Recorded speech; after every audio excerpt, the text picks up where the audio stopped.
Assalamualaikum, nama saya Ron Azri dan saya akan membincangkan tentang kerajaan Khulafa' Ar-Rasyidin. Apakah ciri-ciri kepimpinan yang terdapat pada Abu Bakar Siddiq? Sayyidina Abu Bakar Siddiq ialah seorang yang tegas dalam memerangi golongan murtad, nabi palsu dan golongan yang enggan membayar zakat. Beliau juga merupakan seorang yang berpandangan jauh dengan mengarahkan Zaid bin Sabit mengetuai usaha menghimpunkan tulisan ayat Al-Quran yang terdapat pada kepingan batu, tulang, pelepah tamah dan kulit haiwan kerana ramai penghafaz Al-Quran terkorban dalam peperangan Yamamah.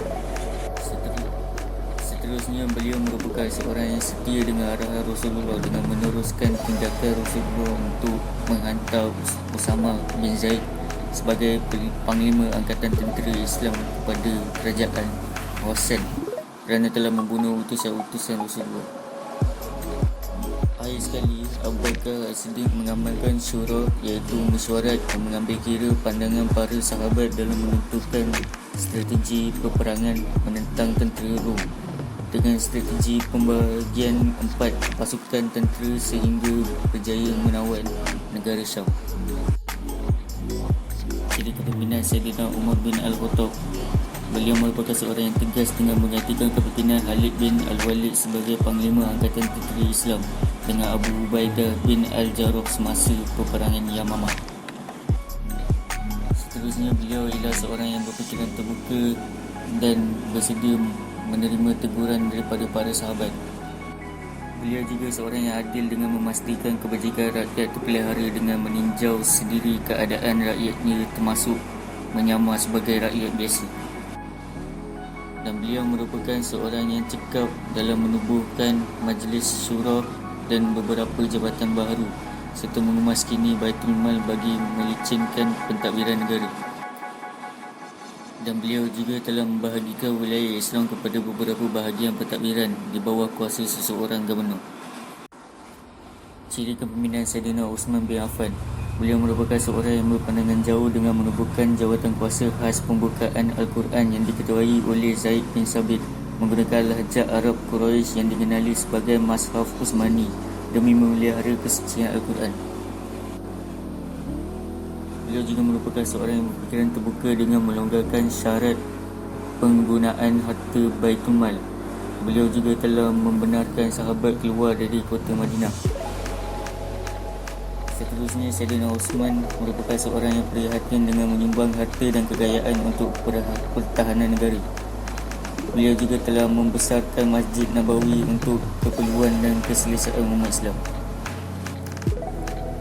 Akhir sekali, beliau merupakan seorang yang inovatif dengan menubuhkan Angkatan Tentera Laut Islam sehingga berjaya meluaskan empayar Islam khususnya di Syam dan di Mesir.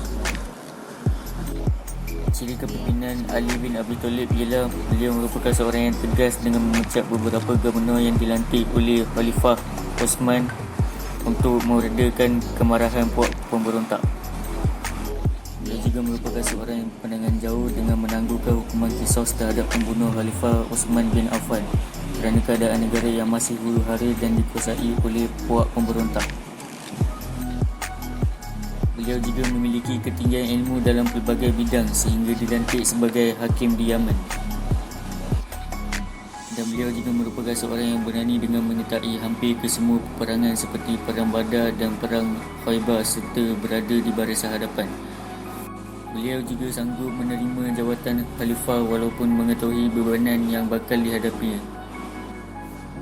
Apakah pencapaian pemerintahan Khulafa' Ar-Rasyidin? Dari segi agama, Khalifah Abu Bakar berjaya memerangi golongan murtad, nabi palsu dan golongan yang enggan membayar zakat. Khalifah Umar pula berjaya menyebarkan dakwah Islam sehingga tersebar di luar Mesir, Parsi dan Rom. Dari segi politik, Khalifah Abu Bakar telah berjaya membuka wilayah baharu Islam di sebahagian wilayah Iraq dan Syam. Khalifah Umar pula berjaya menubuhkan Majlis Syura, Jabatan Tentera, Jabatan Polis, Jabatan Percerkaian dan Jabatan Pembendaharaan Negara. Khalifah Uthman pula telah berjaya mematahkan pemberontakan dan penaklukan serta meluaskan kuasa wilayah Islam hingga ke Rom, Mesir dan Afrika Utara serta menawan Pulau Cyprus. Dari segi ekonomi, Khalifah Umar telah memperkenalkan pelbagai cukai baru seperti cukai jizya dan cukai haraj. Beliau juga telah memajukan sistem pengairan dan sistem saliran, dan telah mengemas kini institusi Baitul Mal dan meneroka tanah baru untuk memperbanyakkan hasil pertanian. Khalifah Ali pula masih meneruskan kutukan jizya yang dikenakan terhadap golongan zimmi. Dari segi sosial, Khalifah Umar telah mengasaskan takwin Islam sebagai asas permulaan pengiraan tahun hijrah. Beliau juga telah memperkenalkan undang-undang pentadbiran tanah untuk menghormati hak sosial dan menjaga kebajikan rakyat, dan telah membina kemudahan awam seperti tali air untuk kemudahan pertanian. Dari segi ketenteraan, Khalifah Umar masih meneruskan pembebasan negara di wilayah Iraq dan telah membuka Baitul Maqdis, Palestin dan Mesir. Khalifah Osman pula telah menubuhkan Angkatan Tentera Laut Islam yang pertama bagi tujuan keselamatan dan perluasan kuasa. Dari segi pendidikan, Khalifah Abu Bakar telah mengumpul dan menulis semula nashaf Al-Quran susulan 70 orang penghafaz Al-Quran syahid dalam peperangan Yamamah. Khalifah Umar pula telah menubuhkan sekolah iaitu Al-Kutab yang dikhususkan untuk kanak-kanak. Khalifah Osman telah menyelaraskan bacaan qiraat dan penulisan mushaf Al-Quran menggunakan bahasa Quraisy dengan nama Mushaf Utsmani.